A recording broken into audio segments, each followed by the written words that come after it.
Ngayong araw ay May 16. Punong-puno ng kulay ang buhay ng taong sinilang ng May 16. Sa umpisa pa lamang ng kanilang kabataan, ay nasasabing may pagkarelibyos ang kanilang pagkatao in a more flamboyant way. At kapag sila ay inyong kasama, ay very unpredictable ang mga bagay na inyong maranasan. But never itong magiging boring. Kailangan lamang nilang matutuhan, mag-adapt ng more considerable approach para sa kanilang mga sarili at sa kapwa.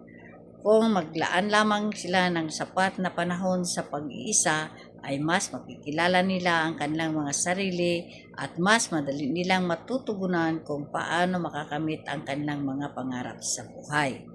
Being sensual, energetic, and expressive ang mga magaganda at positibong characters na makikita sa kanila.